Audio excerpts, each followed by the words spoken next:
Hi! Welcome to mini log. Today మన లాగ్‌లో మాల కట్టడం చూపిస్తానండి చేత్తోటి. చాలా సింపులు. ఇంట్లో పూచిన కొద్ది పూలతోటే పెద్ద పెద్ద మాలల కింద తయారు చేసుకోవచ్చు.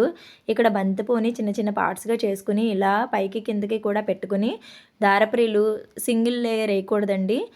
పువ్వులవి కట్ అయిపోతాయి. సో, నేనైతే డబల్ లేయర్ తీసుకొని పొడవుగా అలా చేసి పెట్టుకొని ఇదిగో చూపిస్తున్న విధంగా చేతితో అలా మెలిపెట్టి పూలకి ఎక్కిచ్చి టైట్‌గా లాగాలండి. దీనివల్ల అక్కడ లాక్ అయితే పడుతుంది. ఫస్ట్ వేసేది 2 టైమ్స్ వేసుకుంటే స్ట్రాంగ్‌గా ఉంటాయి. కట్టినప్పుడు అవి ఊడిపోకుండా ఉంటాయండి. నెక్స్ట్ నుంచి ఒక రెండేసి పువ్వులు పైకి కిందకి 4 పువ్వులు అలా సెట్ చేసుకొని మనం ఫస్ట్ చూపించిన విధంగా ట్విస్ట్ అయితే చేసేసి అలా చేతి వేళ్ళతోటి దారాన్ని మెలిపెట్టి మొత్తం పూలపై నుంచి ఎక్కించి 3 అయితే వేసేసుకోవాలండి. ఇలా అయితే ఎంత మాలైనా చాలా ఈజీగా ఫాస్ట్‌గా అయిపోతుంది.